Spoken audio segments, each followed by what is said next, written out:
Velkommen til Hjerterum. Velkommen til dig, Jytte. Tak for det. I dag der skal vi jo tale med dig, Jytte. Og vi har jo en lidt lang historie sammen, som vi har fundet ud af herinde. 10 år. Ja, så noget af den stil i hvert fald, ikke? Jo. Lidt mere, lidt mindre måske. Ja. Men har faktisk for en del år siden læst coaching sammen. Ja. Og mødt hinanden i den forbindelse. Så man kan sige, der har vi jo fulgt hinanden lidt på rejsen undervejs. Sådan lidt på LinkedIn jo, ikke mindst. Og sådan sociale medier, og set, hvad der er sket i hinandens liv. Og holdt os lidt opdateret indimellem. Ja. Og så har vi jo også noget fælles netværk, kan man sige. Altså vi har jo blandt andet Stig, som også har været med i en episode og talt om narcissisme. Ja. Og det kan man sige, det er jo en stor del af det, som du arbejder med i dag, det er Mindstrain-metoden, som Stig, hvad skal man sige, er hovedkraften bag, og ligesom har udviklet det. Og det tænker jeg, det bliver jo en stor del af samtalen af det, vi kommer til at snakke om i dag. Ja, det er nok omdrejningspunktet. Altså ikke Stig, men metoden, ja. Præcis, ja. Præcis. Så det her med at komme ind og tale lidt om, hvad er stress for en størrelse? Hvordan har man oplevet det på sin egen krop? Hvordan kan man opleve det? Hvad er det, der sker i krop og i sind? Hvad er det, man går igennem? Og også det her med at finde ud af, jamen, hvad er der på den anden side af stress? Eller hvad er stress egentlig for en størrelse? Er det, som jeg ser det i starten? Er der noget, jeg kan gøre ved det? Hvad er det, jeg kan gøre ved stress? Og hvordan ser det ud, når jeg er på den anden side? Og jeg i hvert fald har fået nogle værktøjer, kan man sige, til at være i stress.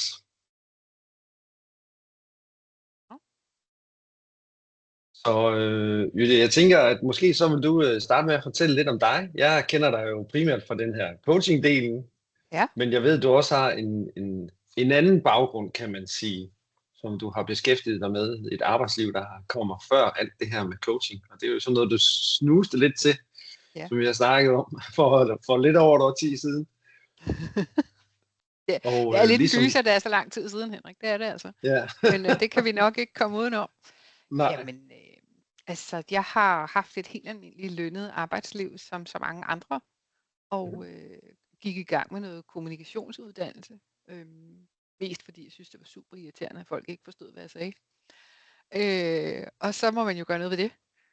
Og der landede jeg så af omvej hos Susanne Vejstrup, og hos Stig, og hos Dennis, og hos Nana. Og det var, mens jeg var lønnet, og så gik jeg i gang med en coachinguddannelse, da jeg var færdig med det her kurser, der var der. Ja. Og så havde jeg skiftet job undervejs, og så gik jeg i gulvet med stress med et brag i 2017. 1. marts, ganske nøjagtigt. Det er sådan en dato, man kan huske. Det er sådan, og så da jeg var færdig med at være stresset, og havde børstet støvet af mig, kan man sige, og kom lidt til hægterne igen, så flyttede vi på landet ud for at få noget ro. Og det tror jeg er sådan meget klassisk. Og så blev jeg selvstændig, fordi jeg ville selv bestemme over min egen tid. Det var i hvert fald det, jeg kunne styre.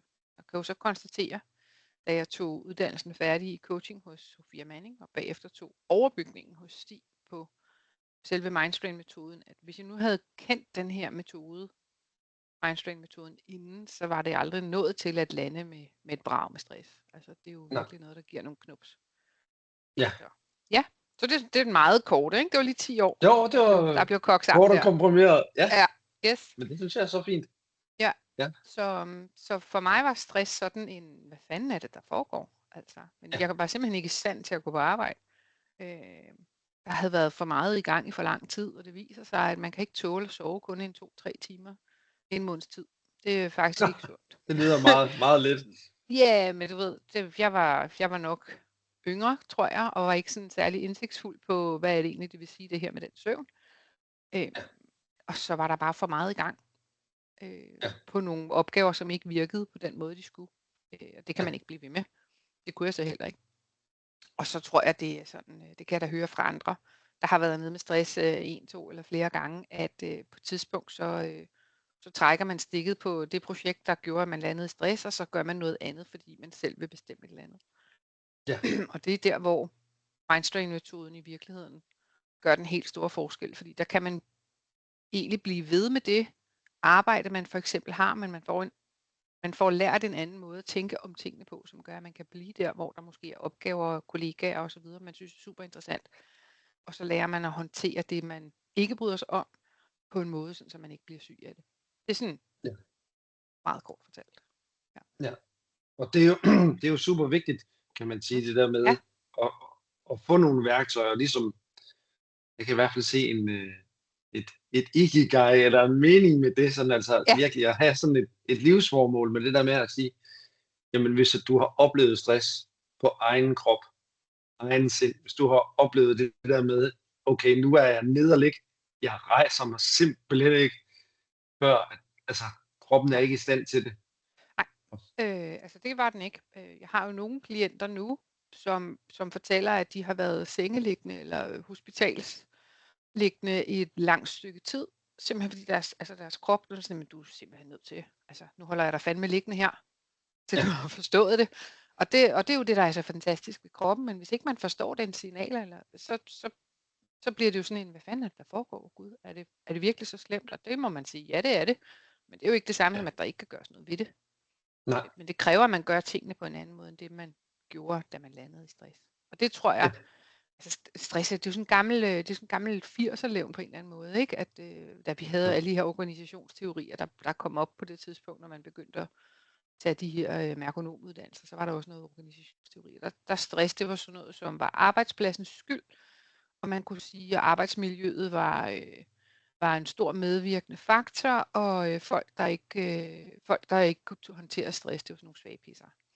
Og det er jo simpelthen det værste ævl, altså. Men vi har stadigvæk det der 80'er-levn fra den gang kørende i vores fortælling om, hvad er stress for noget. Ja, det er måske netop det der med, op med. Ja, at det er en fortælling. Altså det er en fortælling, hvad er stress?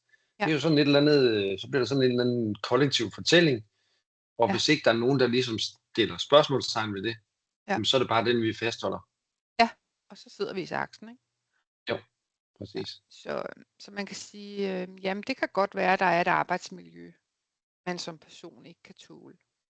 Eller der er en ting i gang på hjemmefronten, som ikke spiller. Det kan jo være alt muligt, der gør, at man oplever uhensigtsmæssig stress. Og det skal man, det skal man turde tage vare på. Og det tør man jo som menneske ikke altid, når man egentlig godt ved, hvad problemet er, men man tør ikke gøre noget, fordi man kan ikke gennemskue konsekvensen. Det er den ene måde at tænke om tingene på, der sådan kan give stress på den måde. Men for nogen, ligesom det var for mig selv, der er det sådan, at de aner simpelthen ikke, hvad der foregår. Og så siger det, okay. Altså, vi findes nogle mennesker, som bruger kroppen til transport, indtil vi bliver klogere, ikke? Jo. Så alle de signaler, der kommer, fordi det gør de, dem forstår vi ikke. Og så lander vi. Og der findes også mennesker, som har været gået ned med stress før, som udmærket ved, hvad det er, der foregår. Altså kender signalerne. Og de ved simpelthen ikke, hvad de skal gøre. Nej. De overhører, hvad skal man sige alligevel, eller de undertrykker måske de der signaler, som begynder at komme, og som stabler sig oven på hinanden, som sådan små byggeblokke. Og så til sidst, så vælter korthuset. Ja, fuldstændig. Så der er sådan en... Nogen ved godt, hvad det er, nogen ved ikke, hvad det er.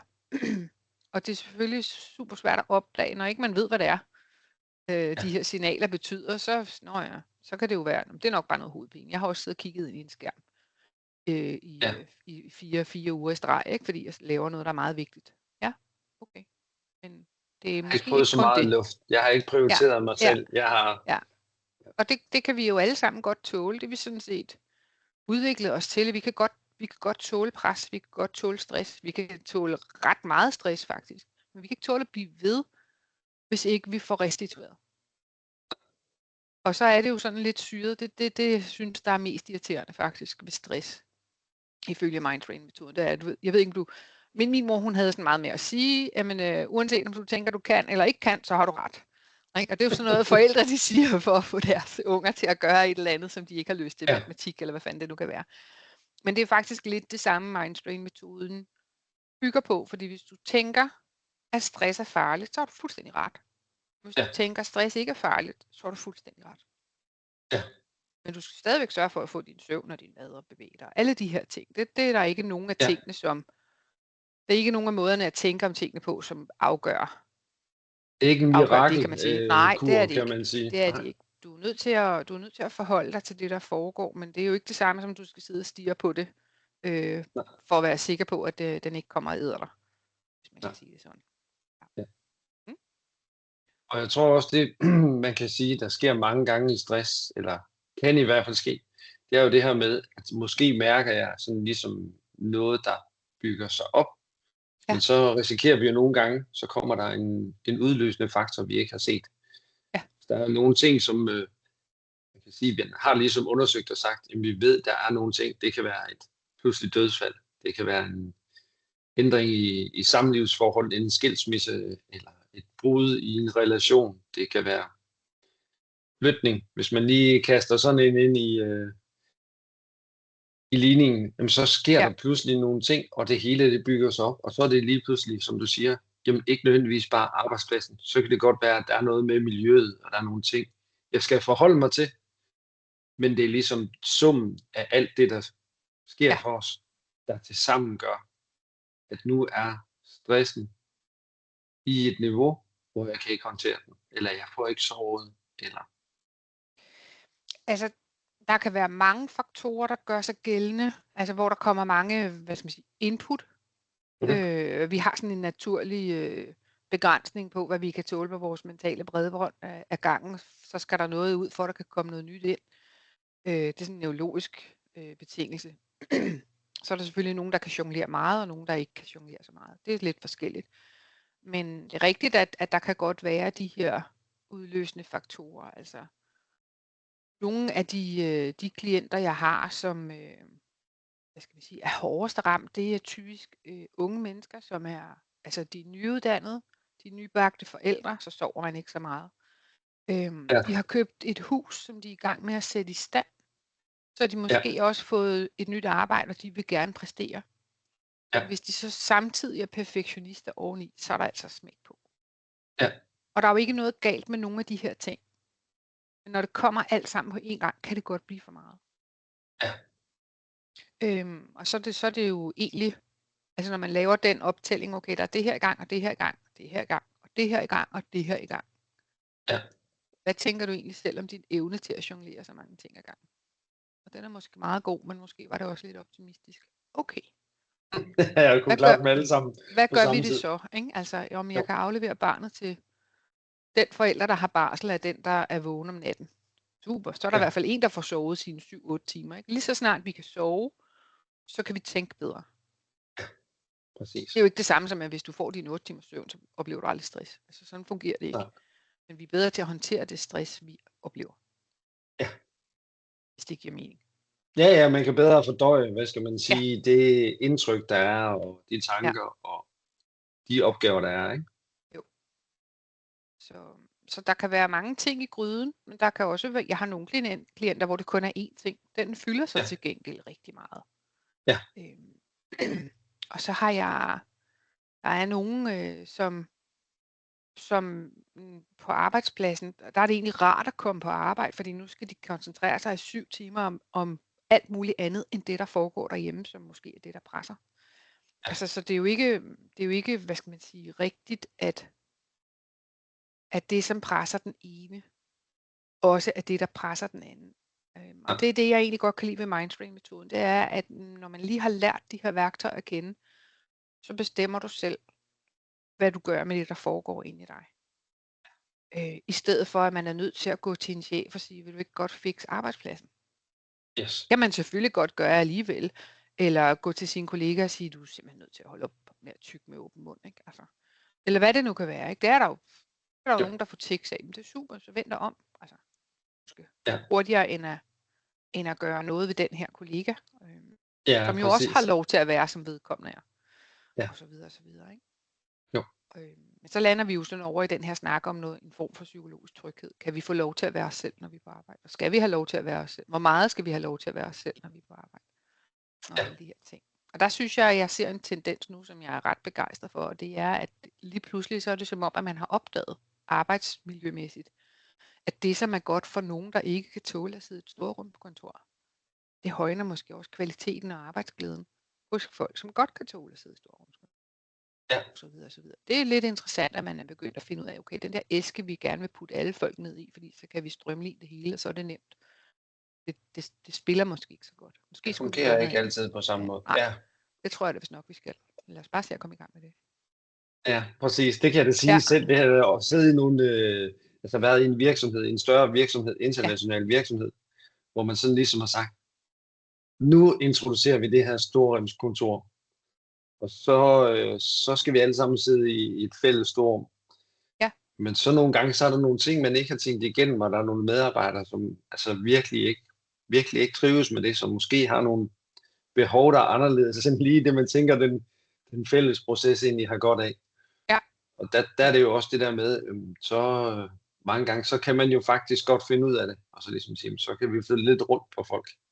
Så kan man afskærme nogen noget mere end andre. Og det er jo super interessant, fordi noget af det, man giver lov til, når man har et storrumskontor, det er, at nu må du gerne forstyrre alle. Du kan bare gas. Og det gør man jo ikke, men det er alligevel det, der sker, fordi den der grundstøj, der kommer, når man sidder mange mennesker sammen, den kan være nok for nogen til, at så ryger koncentrationen. Og hvis den ryger ofte, jamen så går der 20 minutter, før du er tilbage i det, du var i gang med. Så man kan sige, der hvor de er gode til det med storrumskontor, der har de også små kontorer, hvor man kan sige, have stilletid. Jeg har set et callcenter i Danmark, som virkelig var stort, og det ligger i et gammelt mejeri nede i Vordingborg. Og det er jo altså sådan noget med klinker på gulvene, og der kan højt til loftet, der kan satme støje, og der sidder 100 mennesker og rapper rør, og tager nogle telefoner. Men de havde simpelthen lykkes med at sætte nogle støjskærme op foran de her mennesker. Altså man havde sådan sin egen lille kasse, man sad i med noget støjvæg 3 steder, og så havde man sådan en plads bagud. Så man kunne ikke rigtig høre markeren bagved, og man kunne heller ikke rigtig støje på den, man sad bagved. Så der var egentlig mere sådan en lav summende aktivitet, end der var sådan den her rungende fornemmelse, man ellers godt kunne forestille sig, der ville være. Det tror jeg er det eneste sted, jeg har set, hvor man virkelig er lykkes med at lave et storrumskontor, hvor man heller ikke sidder som sådan en... Ikke? Ja.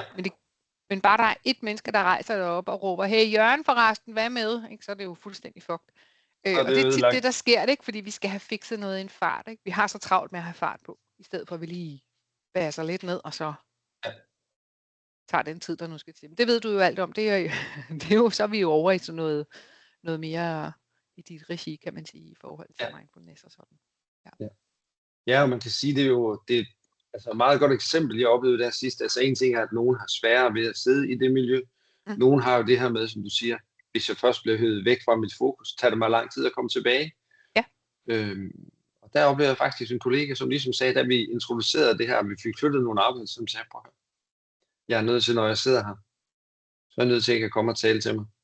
Ja, det fungerer ikke så godt. Og det var indtil vi sådan ligesom fandt ud af, jamen der var nogle mødelokaler, vi kunne bruge på samme måde, og der var nogle medarbejdere, som måske havde behov for at gå ind og sidde der, når de skulle lave sådan focused work, hvis de skulle lave et oplæg eller en præsentation, hvis de skulle lave noget tilbudsmateriale og kontrakter, så havde de behov for den her fokus, og skære det overflødige væk, kan man sige, ikke? Jo. Forstyrrelserne, som vi andre godt kunne blive og tænke, det kan vi godt. Ja, det kan godt sådan, det kan godt nogle gange blive sådan lidt, det giver god mening oppe i mit hoved, at vi slår de her 2 afdelinger sammen, fordi så får vi noget erfaringsudveksling, og vi kan gøre noget for kunderne hurtigere, osv. osv. Men det kræver ret meget uddannelse og forståelse for de forskellige individer i organisationen til, hvordan skal vi så arbejde sammen på den her måde. Jeg har siddet jeg har altid været sådan driftorienteret. Så jeg har siddet i en kundeafdeling, som var kundevendt, og der var masser af telefon, sammen med en flok teknikere, der overhovedet ikke var kundevendt. Og det værste, der kunne ske, det var, hvis der var en eller anden kejle fra salg, der kom ned og havde solgt noget, som vi lige skulle have styr på, inden vi skulle sætte det i produktion. Ikke? Og så har man jo fuldstændig forfejlet, fordi for det første er ham i salg, han er ikke en kejle. Han laver sådan set det, han skal. Og det gør vi andre også, men kombinationen af det er måske bare ikke særlig hensigtsmæssig. Men det vi ville, det var, at vi ville stoppe alle de her siloer. Jamen, det er også dem, og det er også dem, og det er også dem. Og i stedet for, så gav vi en masse støj til hinanden, ikke? Indtil vi lige fandt ud af, eller indtil der var nogle kollegaer, der fandt ud af at sige, Jytte, gider du lige sætte dig ned og flette næbet bare 2 timer om dagen, fordi vi kan altså ikke arbejde. Jeg er en af dem, der støjer af helvede til et storrumskontor. Og det er jo synd, når man er tekniker, ikke? Fordi så sidder der bare sådan en og støjer helt vildt, ikke? Ja. Så, men så længe man ved det. Det er første skridt. Det er rigtigt. Gud, hun er på arbejde i dag, lad mig komme væk, ikke? Jo. Så ja, nogle gange så betyder stresscoach også, at jeg stresser dem, men det er mest herhjemme, ikke? Det er ikke så meget. Det er galt. Men jeg tænkte, jeg kunne godt tænke mig, at vi dykker lidt mere ned i det her med mindstrain, og hvad det er, der gør, hvad skal man sige, at det er en anden måde at betragte stress på. Fordi det synes jeg jo også netop, det var unikt. Altså det har jeg jo også selvfølgelig været ind over og læst og talt med Stig om, hvordan det skiller sig ud i forhold til den traditionelle, eller sådan mere traditionelle tilgang til stress, kan man sige, ikke? Jo. Ja. Jamen altså, den vigtigste, eller de vigtigste elementer i mindstrain-metoden er, at det hjælper på individniveau. Altså du får nogle værktøjer, som gør, at du kan håndtere dig selv i de situationer, der før stressede dig uhensigtsmæssigt. Mm-hmm. Det er sådan det allervigtigste. Det her, det er noget, du selv kan gøre. Der sidder ikke en coach og holder dig i hånden eller køler for dig de næste 30 år. Får nogle værktøjer, du lærer at bruge dem, og så kan du selv gøre det, der nu skal til, for at du kan have det godt. Det er det allervigtigste. Vi kigger ikke ind i et langt hvad skal man sige, parløb i forhold til behandling eller håndtering. Altså, der er maks 3 måneder og maks 5 sessioner, og det er klienten, der selv bestemmer, hvornår jeg er færdig med det her. Nogle er på 3, og nogle skal have 5. Det er sådan den ene store forskel. Og det kan jeg godt lide, fordi det taler ud af den her fortælling om, at lige så lang tid, som du har brugt på at blive syg, skal du bruge på at blive rask. Det er simpelthen ikke rigtigt. Og det er jo rart, fordi nogle mennesker bruger jo fandme lang tid på at køre sig selv i sænk med stress. Ja, yes. Den anden ting er, at vi taler ikke som stress, og vi taler ikke om stress som om, at det er din egen skyld. Altså skyld er helt ude af den æske her. Og det synes jeg er fedt, fordi så slipper vi for den der, du er også bare sådan en, altså er han ikke også sådan en lille smule? Nej, det er han ikke. Men det kunne vi måske snakke om du er. Det siger man ikke. Men det her med, at man kan ikke tale om skyld, sådan, hvad skal man sige, den religiøse forstand. Nogen er skyldige i noget. Der er en årsag til nogle ting, og du mangler nogle værktøjer til at kunne håndtere dig selv på en ny måde. Ja. Og dem skal du ud og finde. Så det vil sige, det er ikke fordi, du er en svagpisser, og det er heller ikke fordi, at du var uheldig eller noget som helst. Det er fordi, du ikke har det, der skal til endnu, for at kunne være i sådan en situation på en måde, der er god for dig. Ja. Det lærer du her. Altså, så vi slipper for hele det der med, nej, hvor er det også bare. Det kan jeg også godt lide. Og det er vel det, man kan sige, det er vel det der med, at du får nogle konkrete værktøjer, som du kan arbejde med, og du går ind, og så synes jeg noget af det, der er stærkt, det er, at du måler. Ja. Ligesom. Jeg tror ikke, at nogensinde Stig, han har lavet noget uden at måle. Det er ikke min opfattelse, og det er jo fedt, fordi så ved vi, at det virker, og vi ved, hvornår det begynder at virke, og vi ved også, altså så kan man jo bruge det til at skrue på, hvad er det så, der ikke virker, og hvordan får vi det til det for den enkelte. Det jeg også godt kan lide ved den metode, det er, at det er ikke, altså stress er ikke farligt. Det kan være skide ubehageligt. Det er der slet ingen tvivl om. Men det er ikke farligt, når du lærer at tænke om det på den måde, hvor det bliver konstruktivt, i stedet for, at du bekymrer dig helt ned i grøften. Mm-hmm. Og det er jo super interessant, at hvis vi har lært, at stress ikke er farligt, men er en reaktion på, en hensigtsmæssig reaktion på noget, der kan være farligt, at så opfører vores biologi, vores fysik, den opfører sig anderledes, end hvis vi sidder og tænker, fuck mand, nu er det her. Det er jo vildt syret, det kan lade sig gøre, men det kan det. Og det her med, at vi kører på nogle værktøjer, som er baseret på den metakognitive viden, så vi ikke behøver at sidde og traumatisere folk, for at de får det bedre, det kan jeg også rigtig godt lide. Ja. Så det er sådan de væsentligste forskelle. Ja. Altså jeg har hørt om mennesker, som har været, hvad skal man sige, de har været meget stressede, og de har været til mange forskellige professionelle, som kan hjælpe, og som ikke sådan rigtig synes, at det de har lært har hjulpet, og de har heldigvis haft mod til at blive ved med at lede, og det er det, jeg egentlig tror, der er rigtig svært, når man er hårdt ramt. Altså, så overgår du ikke at blive ved. Nej. Så må det bare være sådan her, ikke? Så kommer jeg jo aldrig ud af sofaen, ikke? Og så får man et dyk længere ned. Altså, det er jo ikke stressramte, som ikke ret tit stressramte selv, der kontakter mig for at høre, om jeg kan hjælpe. Det er jo pårørende eller arbejdsgiver, som jeg har en, der har det sådan og sådan. Tror du, det er stress, og kan det hjælpe? Og jeg aner jo ikke, om det er stress. Det kan jo også være alt muligt andet. Så standardsvaret er jo altid, jamen jeg er nødt til at tale med vedkommende først, fordi hvis ikke vi har kemi, hvis ikke det er mig, der kan hjælpe, så skal vi have vedkommende videre til nogle andre. Men vi skal lige finde ud af allerførst, om det er stress, vi taler om. Fordi hvis ikke det er det, så kommer vi ikke så langt. Altså metoden her er udviklet til at håndtere stress, og kun stress. Den kan ikke tage alt muligt andet, som den ikke er udviklet til. Og når jeg siger det, så er det sådan ikke helt rigtigt, fordi vi kan godt bruge den til at håndtere angst med os. Men vi kan ikke fjerne angst. Altså alle mennesker skal kunne opleve angst. Det er en del af os, ikke? Vores tekst grundfølelser, du ved, ikke? Så det skal være der, men det skal jo ikke fylde så meget, man ikke kan have en rar dag. Men der giver vi så ikke en garanti, fordi den skal kunne være der, men vi kan bruge værktøjen til at sådan puffe den sådan lidt sammen med, ikke? Det er jo det, jeg synes, der er virkelig stærkt ved det med det, kan man sige, du laver, ikke? Når du deler din fejringscappuccino, ikke? Det er sådan, man ved, altså det lige det her område, det er en stressramt, som er kommet videre, altså, og som er kommet ud på den anden side, hvis man kan sige det, ikke? Lige præcis. Som har fået nogle værktøjer til at håndtere sig selv, til at være i de omstændigheder, der nu er, eller flytte sig ud af den. Lige præcis. Altså.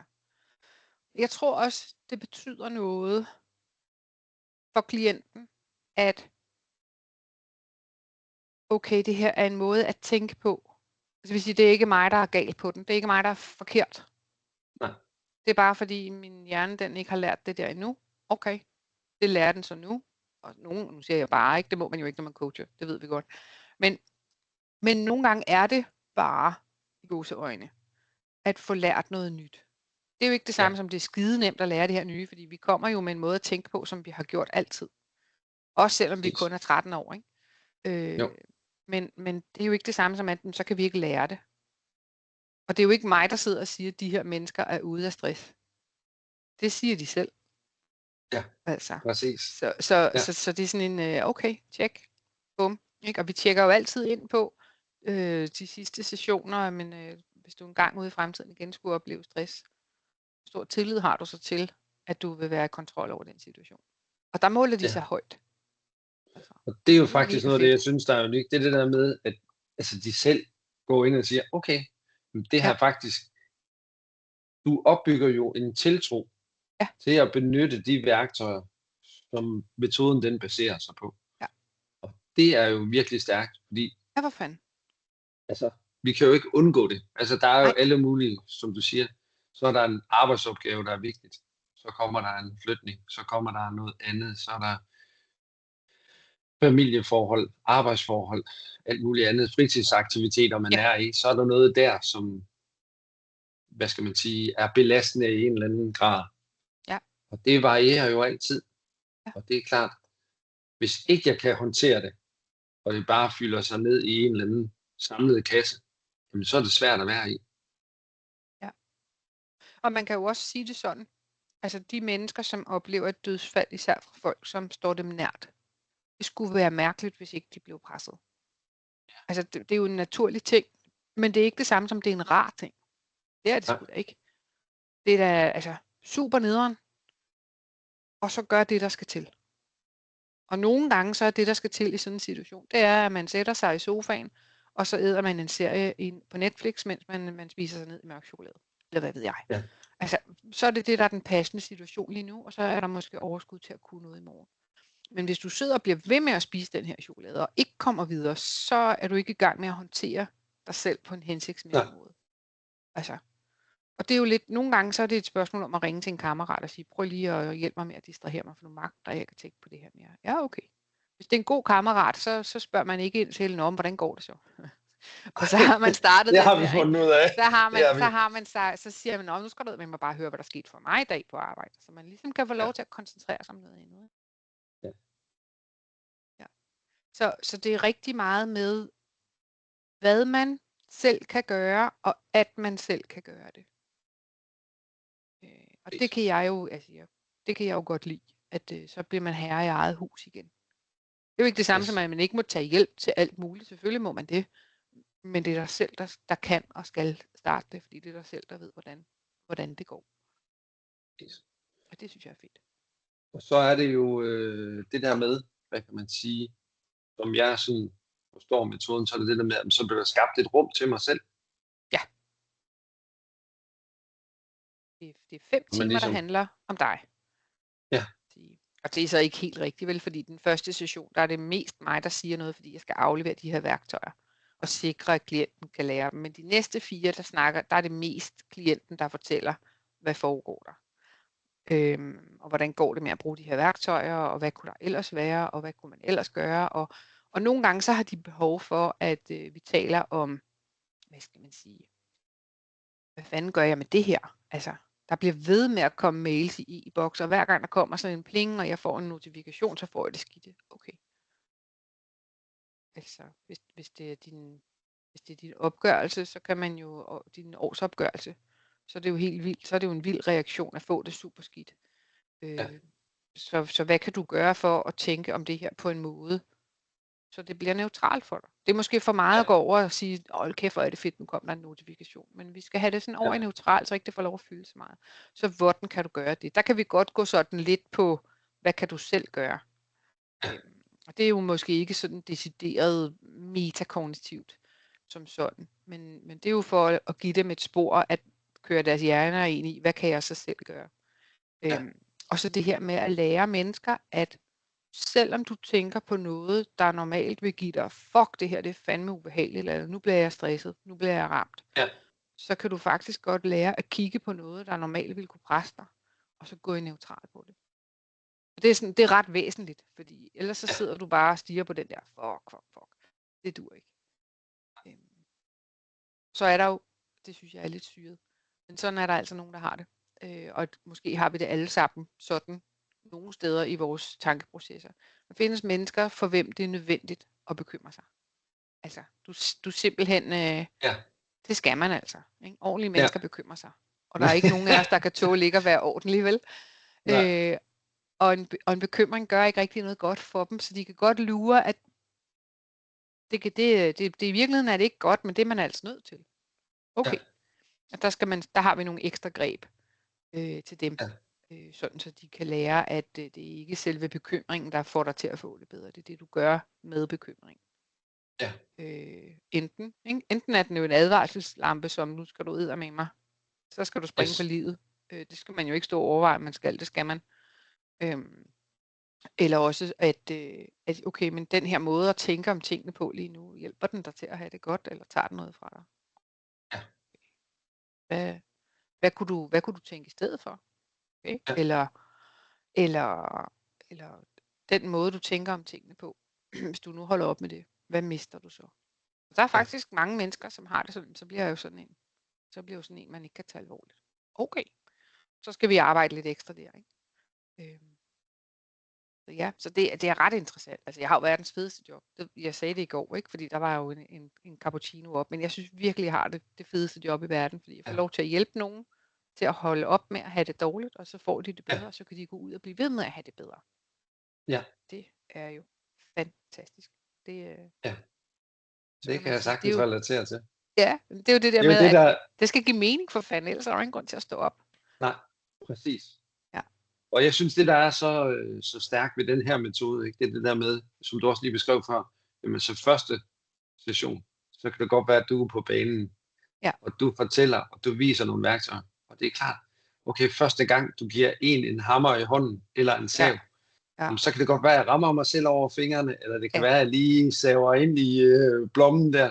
Okay, så må der plaster på. Så må vi i gang igen, så man får lov at begynde at arbejde med de værktøjer i et trygt miljø, sammen med en coach som dig, ikke? Jo, det er rigtigt. Altså det er jo, jeg laver kun 1-til-1, og vi gør det online. Og det er der egentlig rigtig mange af de stressede klienter, som er super glade for, fordi så skal de ikke ud og være mega presset i trafikken en time, før de kommer til mig. De kan sætte sig ind foran skærmen, og der er ro, og så kan de koncentrere sig om det der. Nogle af dem, de er så hårdt ramt, så når de fortæller de mig, når de kommer en gang, at når de er færdige, så jeg skal lige ind og have en lur. Og det kan jeg godt forstå, fordi hjernen bliver jo sat i nogle helt andre spor, end de ellers er vant til at tænke. Altså, hvis de kunne tænke sådan her af sig selv, så var de aldrig kommet til mig. Nej. Så der bliver jo givet nogle informationer, som hjernen forsøger at implementere, og som de får mulighed for. Og nogle af dem, som er meget presset, men egentlig ikke selv synes, de sådan er stresset, de har måske mere taget imod den her fra en leder, sådan, jeg synes, du virker stresset, eller du er også begyndt at snære lidt af dine medarbejdere. Jeg tror lige, du skal have de her værktøjer. Du ikke godt tænke dig det. Det er jo sådan en ledermåde at sige, vi skal lige have gjort noget her, ikke? Og der er de måske ikke super interesserede i virkeligheden at gøre det her, men de gør det alligevel. Og så på første session, så konstaterer de, hold da kæft. Det er faktisk, altså, de har det faktisk værre, end de var opmærksomme på. Ja. Så de troede, de skulle have nogle værktøjer til at håndtere sig selv og nogle pressesituationer. Men så får de lov til at kigge ind i den her time og tænke, I er det godeste. Okay. Ja. Og så vurderer de sig faktisk højere i stress på, hvad skal man sige, på skalaen, når vi er færdige med sessionen, end de gør på den baseline, vi laver. Okay. Og det er simpelthen fordi, sådan, der bliver de klar over, at det er faktisk, fuck, det er ikke godt det her. Og det er jo fuldstændig rigtigt, det er det ikke. Ja. Og så efterhånden, som de bruger værktøjerne, jamen, så falder de i stress, og de stiger i kontrol over stressreaktioner. Og deres søvnmønster bliver bedre for langt de fleste. Og så kan de selv. Så man kan sige, det er ikke dem alle, der har det sådan, at nu ved de er stressede. Det kan godt være, de er presset, men de er sgu ikke stressede. Og så konstaterer de, okay, det var jeg så. Ja. Så der kan være alle mulige kombinationer af hvad er det, der trigger folk. Men det sjove er, at metoden virker, uanset om det er den ene, eller den anden, eller den tredje ting. Ja. Fordi den går ind på individniveau, fordi at Stig nu har lavet metoden sådan her, så den nu engang passer på, hvordan vi mennesker, vi tænker. Ja. Så nogle gange, så sidder man jo og har sådan en fornemmelse af, kæft, hvor er det komplekst det her. Jeg kan virkelig buha. Og så er det i virkeligheden denne her, eller denne her. Ikke? Så er det 2 ting, du skal gøre. Ja. Altså, så holder det op med at være komplekst. Det er ikke det samme som det er nemt, det skynder mig at sige. Men det behøver ikke at være så komplekst, at få det godt igen. Nej, præcis. Og det er jo det der med, at det er heller ikke nemt at save lige. Hvis vi bare det er ikke lykkedes mig nu, Henrik. det lyder simpelt, ja. Men det er det ikke nødvendigvis. Ja, bare følg stregen. Jamen, det er ikke sikkert, det er så nemt. Jeg skal måske lige have prøvet det nogle gange, for at det begynder sådan at være second to nature. Jeg tror måske, jeg kunne save lige, hvis det er et meget kort stykke, jeg skal save. Ja. Men jeg er ikke sikker. Det er godt, du ikke er tømrer. Ja, vi må hellere overlade det til nogle professionelle. Ja. Og det er jo det der med, altså netop det der med, er det noget specifikt, og det synes jeg også, der er så stærkt ved det der med, at du siger, jamen der er nogle gange nogen, der kontakter mig, det har vi jo snakket om før, hvor du siger, prøv at høre, det er ikke mig, du skal tale med. Ja. Fordi det, jeg hjælper folk med, det er stress. Ja. Til gengæld, så er der nogen herover, og det kan være, at det er den rigtige for dig, eller herover. Ja. Men prøv at søge i den retning. Det er ikke mig. Og det synes jeg, det er bare super fint at ligesom have skåret kagen og sagt, det er det her, jeg har fokus på. Og det er det, der er min métier. Ja. Altså, jeg har jo den klassiske uddannelse fra Sofia Manning i klassisk coaching. Du ved, 6 trin og alt det her, ikke? Og den fungerer jo vanvittigt godt til, når man skal, lave nogle nye vaner, eller man vil arbejde med sine kerneværdier, for eksempel. Men jeg er absolut bedre til den her, hvad skal man sige, metode, Mindstrain-metoden, som jeg sjovt nok laver mest af, så derfor er det altså det, vi laver meget af, bliver vi gode til. Men der findes jo, altså for eksempel, når jeg har en klient nogle gange, som siger, okay, men jeg tror, hele familien skal lære det her, og vi trænger egentlig også til noget parterapi. Så er det som regel kun den part, der sidder og har brug for parterapien, den anden har ikke. Og jeg er fandme ikke en dygtig parterapeut. Altså, så dem sender jeg videre til folk, jeg ved er. Så prøv at snakke med ham her, eller prøv at snakke med hende her. Det kommer sådan lidt an på, hvad er det I tænker, der ikke spiller. Fordi jeg synes også, det ville være super useriøst, hvis jeg går i gang med noget, hvor jeg godt ved, det her, det bliver noget pis. Altså, det kan jeg ikke lytte. Ja. Nej. Så det synes jeg, det skal man lade være med, eller holde sig for god til, eller hvad man skal kalde det. Altså, det skal derhen, hvor man kan få hjælp, ikke? Præcis. Og et eller andet sted, så er det jo meget simpelt, og det er næsten også at benytte nogle af de værktøjer, for det er også at sige, jamen, hvad er det reelt set, jeg kan have indflydelse på? Så kan man sige på en god måde, ikke? Jo. Fordi hvor kan jeg med god samvittighed se mig selv i øjnene og sige, jamen her kan jeg hjælpe, og her ved jeg kan gøre en forskel. Ja. Og her, der ved jeg, der vil jeg komme til at være på usikker grund. Ja, det vil jo være unfair over for klienten eller klienterne, ikke? Altså, Præcis. så er det der, hvor det bliver sådan noget, useriøst. Det bruger vi ikke. Og en ting er, at man godt kan det. Noget andet er, at der er bare noget, man er bedre til end andet. Ja, for pokker. Det er jo, altså. Og som man synes er sjovere. Altså det er jo det, man kan godt mærke, når nu du poster, det synes jeg, det er sådan en god vane, men det er jo ikke nogen hemmelighed. Jytte, at du fejrer, hver gang du har en person, som du har haft igennem et forløb, og så de ligesom melder sig selv ind og siger, okay, jeg er i kontrol. Ja. Jeg føler... det er da for fedt. Altså. Ja, præcis. Ikke? Ud og fejre den. Er for pokker. Altså, man kan sige, jeg har lært det her med fejring, og det har jeg lært af Susanne Vejstrup i Tidernes Morgen. Og dengang, der brugte vi det, fordi at jeg var rigtig god til at finde fejl, og så blev jeg pissesur. Det er ikke særlig hensigtsmæssigt. Hvis man er god til at finde fejl, og man er et sted, hvor man virkelig kan finde mange fejl, så bliver man jo, altså, så er jo skidesur hele tiden. Det var ikke sjovt. Så det blev til, at jeg skulle lære at fejre, og på det tidspunkt, der var de der kajkager lige kommet frem. Ja.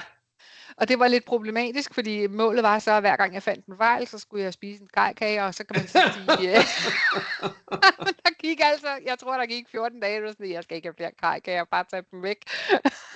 Så det var ikke vejen frem. Men en kop cappuccino, og helst ned fra vores gode kaffebar i Sorø, lokalrestaureret, som absolut er min kaffeoase, det er altså rigtig godt. Så kan jeg lige få lov til at sidde der og svælge i. Hvor er det fedt, mand. Jeg har det fedeste job. Og det synes jeg virkelig, jeg har. Altså, fordi det ved jeg ikke, om du selv kender fra, når du selv coacher. Men det der med, at man får en klient ind, som har det sådan her. Det er bare, der er næsten ikke noget øjenkontakt, og stemmen er måske også lidt lav, og det er sådan, fuck, altså det er bare, og det er jo tungt. Og det er trist, og det er øv. Og så når vi når til sådan en session 3 eller 4, så er det sådan en helt andet menneske. Så er det sådan en, der har rettet sig ud og rettet sig op, og du ved, blank snude og klare øjne og det hele, ikke? Altså igen. Og sådan, så på 5. session, nogle gange så 5. session, den er meget kort, fordi det har jeg faktisk ikke tid til. Men de vil lige, du ved, tjekke ind og sige, at det kører, og du får lige tallene, og sådan og sådan og sådan, og tak, og håber aldrig, vi ses igen. Hej. Yes. Og andre gange, så tager den de der 60 minutter, vi nu har til det. Og så er der nogle gange, hvor de helt glemmer at dukke op til dem, fordi de er altid videre, så har de sgu ikke tid til at snakke med mig. Det er jo bare mega fedt, så når de folder sig ud på den måde der, og får det godt igen, og kan selv. Kæft, det er genialt. Altså, det er det fedeste. Det er fantastisk at se. Ja, helt enig. Det er virkelig godt. Og det er jo sådan der, hvor at jeg tænker, okay, det er fedt at gøre noget sammen med andre mennesker, ikke? Og for andre mennesker. Så, yes. Det skal det der med, at det går ud af døren, kan man sige, nu har jeg har mange, hvor det er fysisk. Ja, men det går ud af døren, eller de lukker skærmen, når man egentlig er i en tilstand, hvor man tænker, okay, det der, de kom ind i mødet, eller i sessionen på en måde, de går ud på en helt anden, og om det så er efter 1, 3, 5, altså, det er jo egentlig lige meget, men det der med at se, hvordan mennesket, det retter sig ud, Ja, Det er jo lige lidt præcis. det. Altså det er det Lige der med, at man præcis. får den der kropsholdning, og der er noget opgivende i blikket, Ja. hvis man overhovedet kan fange blikket, ikke? Jo, det er Og rigtigt. det ændrer sig. Det er virkelig fedt. Altså det er jo også, nogle gange forestille dig, hvis nu man kunne lære folkeskoleelever i de små klasser Mindstrain-metoden, og de voksne omkring dem kunne lære dem Mindstrain-metoden, Mhm. så ville der, altså mobning ville jo ikke forsvinde. Men den, som det går ud over, og den, som mobber, ville have en anden forståelsesramme. Ja. Og til at håndtere sig selv med. Altså Ja. det ville blive lovligt at flytte sig fysisk for den her, eller ignorere vedkommende, eller tænke på en anden måde om vedkommende. Og den, som er irriterende, ville måske også have en anden forståelse af, hvad fanden er det egentlig, jeg har gang i. Ja. Og det ville de voksne her også omkring. Så ville der måske gå noget tid, kan man sige, hvor vi får lavet en måde at tænke om tingene på, som vi får lært mange mennesker, sådan så vi får løftet hinanden, i stedet for at blive ved med at forsøge at kvæse hinanden sammen. Ikke? Og det er jo sådan fuldstændig, altså der skal jo noget massivt arbejde til der. Det er mange, Yes. mange Mindstrain-uddannelser, men det kunne fandme være fedt. Altså. Ja.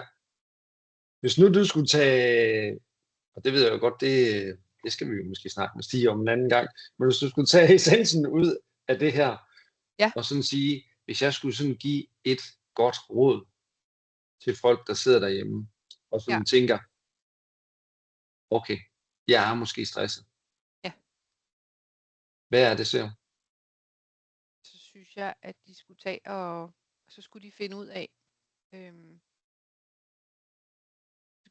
om det er noget, de kan gøre noget ved. Og der kan jeg jo kægt sige, det er det selvfølgelig, fordi det er det, du tænker om det, der afgør, om du oplever at være stresset på, hvad skal man sige, over noget uhensigtsmæssigt, eller på uhensigtsmæssig vis. Så kunne man jo finde min hjemmeside, jyttejensen.dk, og så kunne man jo kigge på den. Og hvis man tænker, det kan sgu da godt være, at det var noget, så kunne man give et ring. Så kan vi have en afklarende samtale ganske hurtigt. Den er selvfølgelig uforpligtende. Og man kunne også finde nogle af de andre Mindstrain-metode uddannede. Vi er et par stykker, hist og pist rundt omkring i Danmark, eller man kan tage fat i Stig og høre, om han har en aftale kørende i forvejen. Stig har jo nogle kontrakter med virksomheder rundt omkring, hvor man allerede er i. Præcis, egentlig virksomheden går ind og dækker. Ja, så der er muligheder. Men jeg synes jo, man skal ikke sætte sig og vente til det går over, for så kan man fandme risikere at vente ret lang tid, ikke? For det er noget, der foregår inde i en selv. Men man kunne jo vælge at tage sig noget hjælp. Der, hvor man tænker, her giver det fandme mening at gøre noget. Ikke? Jo. Ja. Præcis. Og man kan også, hvis man vil starte lidt forsigtigt, uden at skulle snakke med en coach, så kunne man jo købe Stigs bog. Den der No More Stress, og læse den, og se om det var nok. Det er det for nogen. Men ikke for alle. Så kan man hyre en coach. Ja. Men så fik du jo også svaret på det næste spørgsmål, Jytte. Det er, hvor det er... Undskyld. Nej, jamen, det er så godt. Det var dejligt. Fordi det er jo, hvor det er nemt at finde dig. Og det har du sådan set svaret på inde på din hjemmeside. Ja, eller LinkedIn. Jytte Jensen. Ja. Ja. Det kan jeg nemlig huske, ikke? Den er ret god hjemmeside. Jo, præcis. Den er rigtig god. Og det vil jeg sige, det er jo en sand fornøjelse at følge med her. Det er svært at blive ved med at bevare pessimismen, når du er ude og fejre den ene klient efter den anden, ikke? Ja. Og det er jo det er fantastisk. Det er sådan et positivt indspark i et ellers interessant mediebillede, tror jeg bedst, vi kan sige. Tror jeg også. Altså, vi er jo mennesker, som er vores grundfølelser. Der er jo 4 af dem der, du ved, det ved du jo. De er jo negative, ikke? Det er nemt for os at få øje på det, der ikke virker, eller det, som er dårligt. Det er jo en naturlig ting. Så det kræver noget at kunne bevare optimismen, men det er jo ikke det samme som, at man skal være fuldstændig jubelidiot og tænke, det her, det skal nok gå. Altså, hvis man står på en hængebro, der er ved at brække sammen, så skal man flytte sig. Altså, det skal nok gå. Ja, super. Altså, men skal du så se at komme over på den anden side, ikke? Så det er jo også noget med, hvad for nogle realistiske tilgange er der til det her. Og det er Mindstrain-metoden rigtig god til.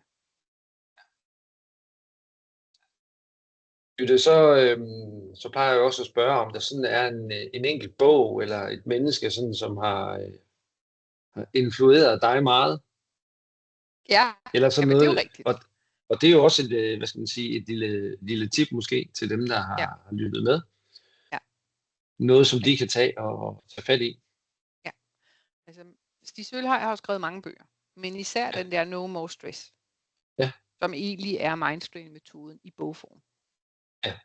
Ja, det kan man godt sige. Med nogle andre eksempler, men altså, der er jo forskel på at læse om det, og på, når vi coacher om det. Det er sådan 2 forskellige formidlingsmetoder, kan man sige. Så det er ikke helt det samme. Men det er en bog, som er interessant at tage frem igen og igen, fordi ligesom det er med andre gode bøger, man læser igen og igen, så ser man noget nyt, ikke? Og det er jo ikke, fordi bogen har forandret sig, men det har man selv. Så nu forstår vi det på en anden måde, ikke? Yes. Det synes jeg er ret fedt. Så den, lige præcis. Den er lidt slidt. Det eksempel, jeg har hjemme. Men den det er godt, når limningen den begynder at give sig i ryggen, så ved man har været igennem den så skal man have fat i og fundet noget. Ja. Men det er jo det der med mange gange, hvis man finder en bog, så er der ligesom noget, man tit kommer tilbage til, og så kan det godt være, at man lige man kender rammerne, men man måske lige vil eksemplificere, eller lige finde et lille guldkorn. Ja. Så det kan jeg godt relatere til i hvert fald. Det er hermed givet videre. Jytte, så spørger jeg jo gerne til sidst om hjerterum. Hvad det er for dig? Hjerterum. Jamen, hjerterum er at have plads til, at vi godt må være forskellige. Altså, nu er jeg jo halvt sønderjyde, så det er selvfølgelig også, at vi spiser noget sammen. Det er klart. Men altså, man sidder samlet og har en fællesskab. Det behøver ikke at være kagebord. Men det her fællesskab, der opstår, når vi laver mad sammen, og vi snakker sammen, når vi laver mad sammen, og når vi spiser sammen. Det er også hjerterum. Men det er, at der er plads til, at vi er, som vi er. Det er hjerterum. Det er et godt spørgsmål. Jytte, og tak for din tid. Det var dejligt, du har lyst til at være med. Ja, det var fedt, Henrik. Det er min første podcast. Sådan. Ja, sådan der. Jeg er spændt glad for, at at se, jeg hvad fik det bliver lov at til. være med. Ja. Det ville have været mærkeligt, hvis ikke du var her, Henrik. Ja. Jytte, jeg er super taknemmelig. Jeg håber, at folk de kan tage noget med sig herfra. Ja, det håber jeg få også. nogle gode tips og tricks, og om ikke andet blive inspireret til at tage tingene i egen hånd, han har sagt. Ja. Og ligesom få noget og vinde noget af styringen tilbage, det er jo lidt et eller andet sted, det mindstrain også handler om. Ja, præcis. Man godt kan få tak for dig, Jytte. Jamen, tak for din tid. Vi ses online.